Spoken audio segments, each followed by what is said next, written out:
Hi friends, welcome back to our YouTube channel. Today we have to discuss about super keyword in Java programming. It is one of the most important concept in Java programming. First of all, what are the main purposes of super keyword? Generally, to access the data members, methods, constructors of the base class from the derived class, we have to use a keyword called super keyword. Simply, we can say that super keyword can be used in derived class. By using that keyword, we have to access the methods, data members and constructors of the base class. For that purpose, we have to use super keyword. Next one. The first one is to call the methods of the base class that is overridden in the derived class. For example, teacher is the base class and student is the derived class. Student is the derived class. In the teacher class, we have to define one method, that is void show method. Okay, the same method can be defined in derived class also. We can say that this method is said to be overridden. Okay, that means whenever a method can be defined both in base class and derived class, same method can be defined in both base class and derived class, then that method is said to be overridden method. To access the base class method from the derived class, we have to use super keyword. What is the syntax we have to use? Super dot base class method name. Okay, here now we can see this program. Class teacher. In that class, we have to define one method, void show method. In that method, it contains only one statement, system.out.println, that is base class. Next one. We have to create another class. That class is student. Class student extends teacher. Here extends keyword is used for inheriting the data members, methods, constructors from the base class to the derived class. For that purpose, extends keyword we are using.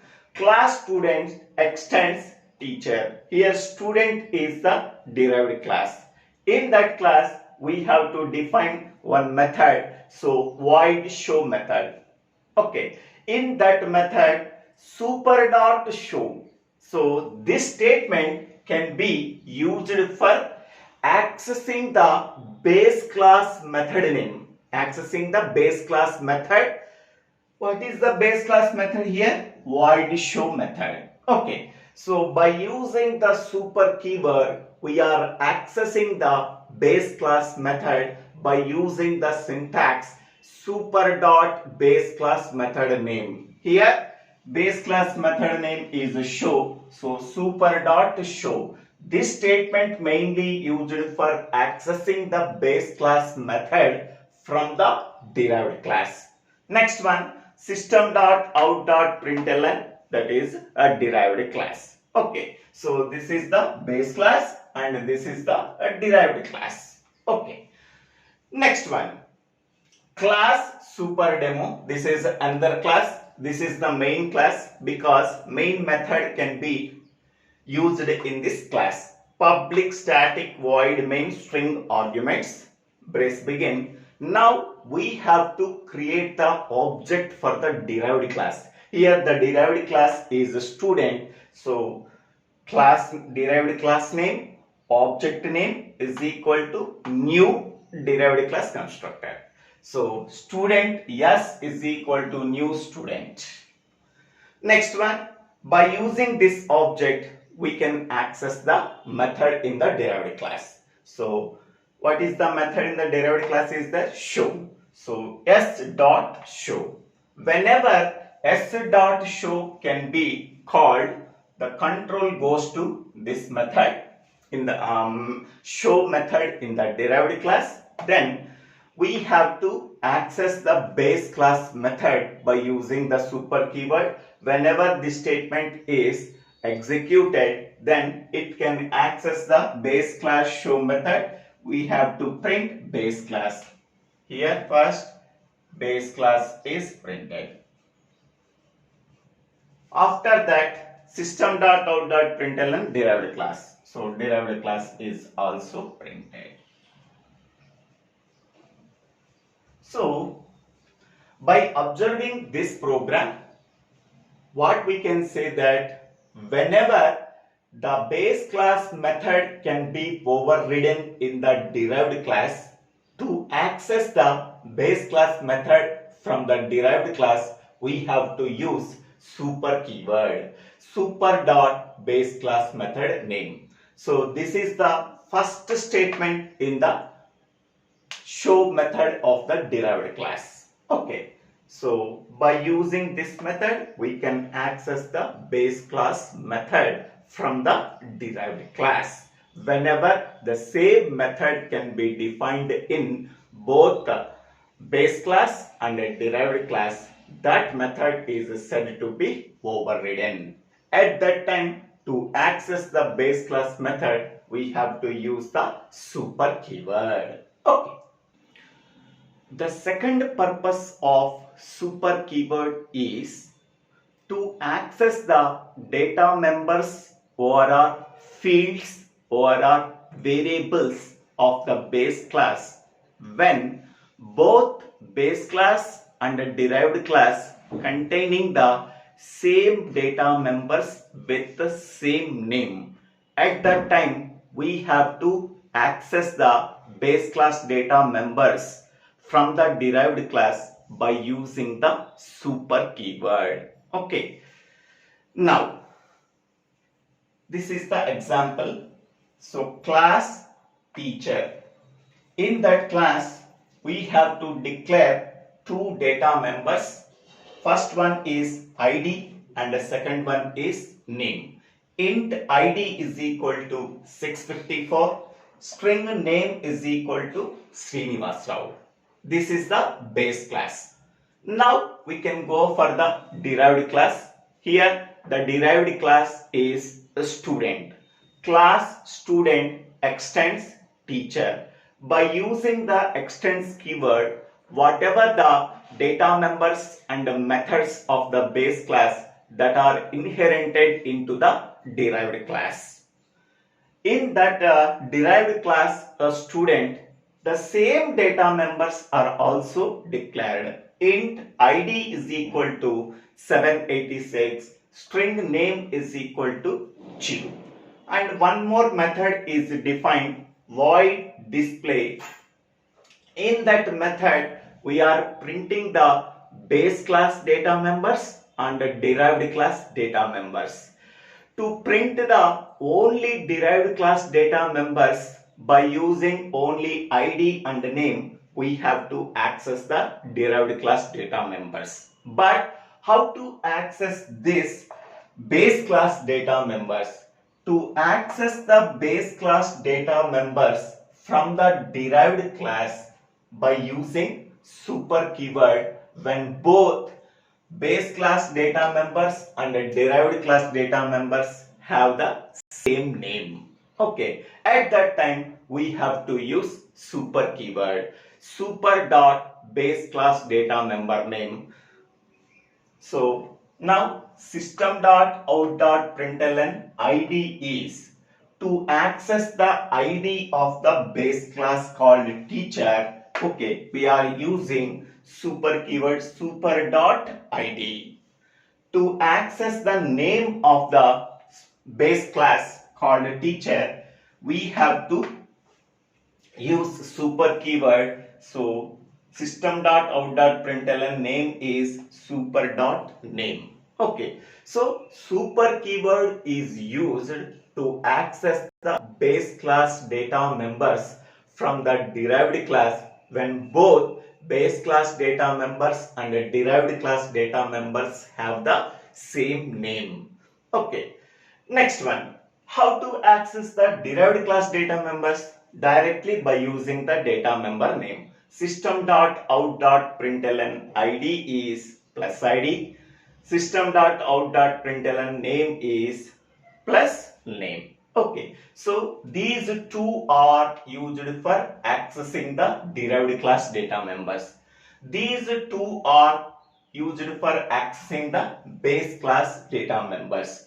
To access the base class data members, we have to use super keyword, super dot base class data member name. So super dot base class data member name ID is ID. So super dot ID. System.out.println name is super dot base class data member name. So that is super dot name.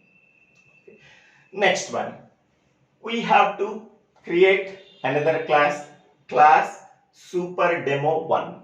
Okay, so the main method is public static void main string arguments. Now we have to create the object for the derived class. So derived class is a student. S is equal to new student. Okay, student is the derived class name. This is the object name. New operator is used for allocating the memory for the object, and this is the constructor.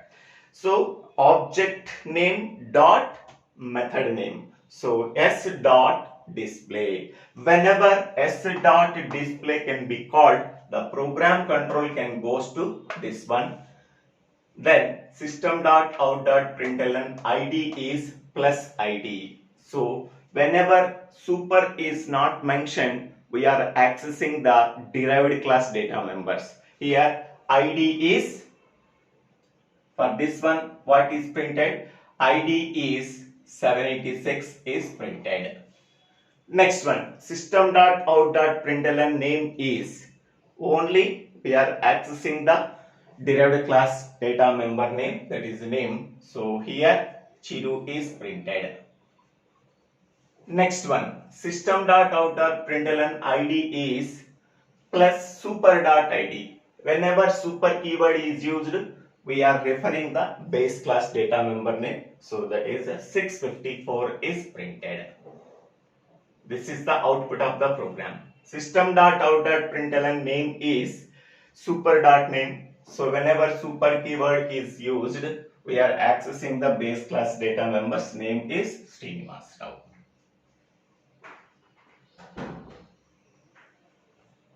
So this is the output of this program. Okay. Next, the third usage of super keyword is to explicitly call the base class default constructor or a parameterized constructor from the derived class constructor. We have to use the super constructor. Super constructor can be used in derived class constructor as the first statement.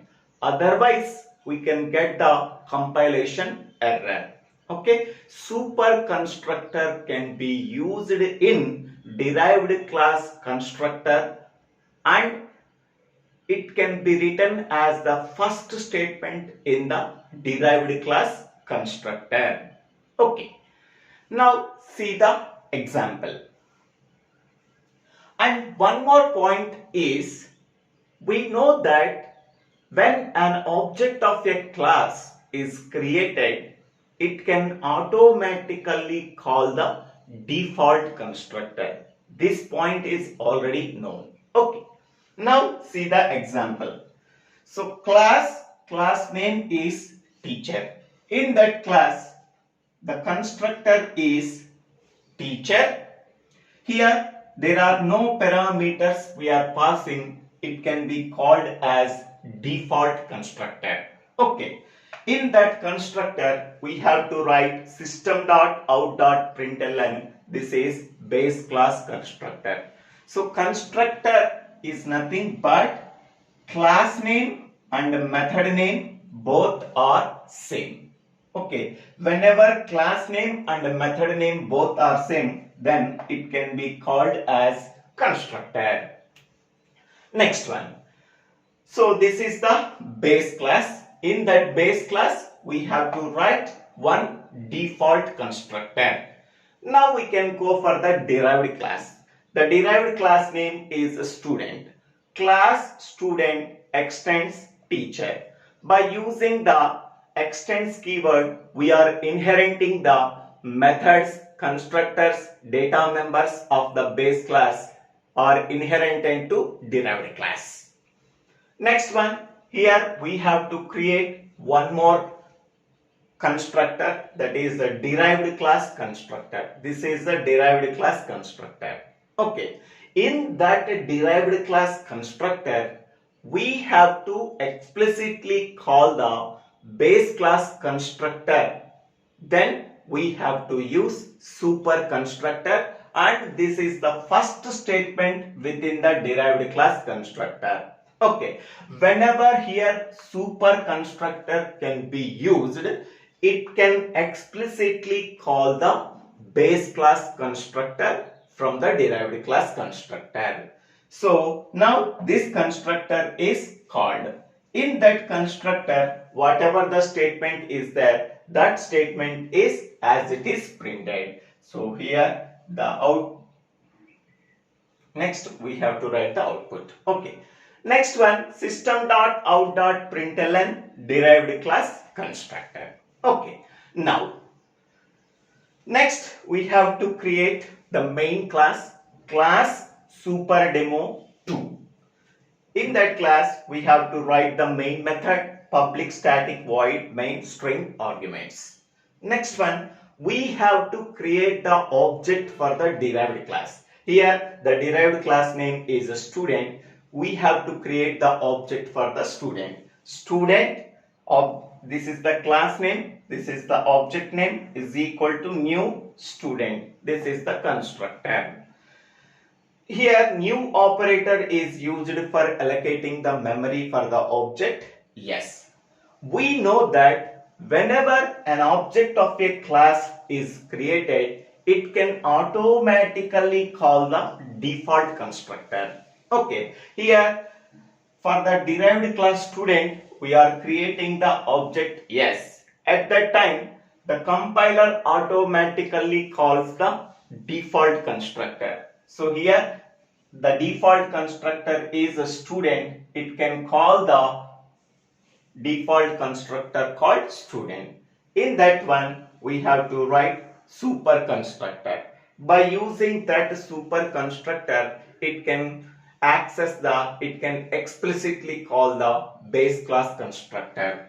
So here the base class constructor is a teacher. So whatever the statements within the base class constructor that are printed. Now, so here the output is base class constructor.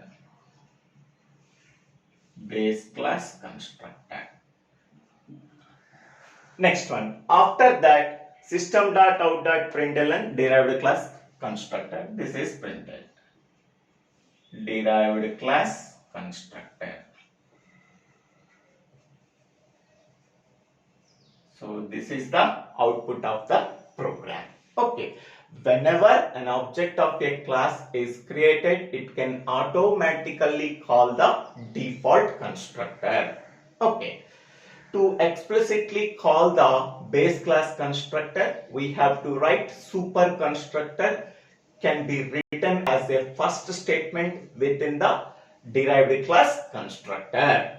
So this is the description about the super keyword in Java. Super can be used for accessing the data members. Super can be used for accessing the methods. Super can be used to access the base class constructors. So this is the very important concept. Please observe carefully. Please listen carefully. If you like this video, please click on the like button and click on the bell icon to get the future updates in my YouTube channel called Divvela Srinivasara. Don't forget to subscribe my YouTube channel. If you have any doubts, please put your doubts in the comment section. I will clarify your doubts. So thank you one and all for watching this video.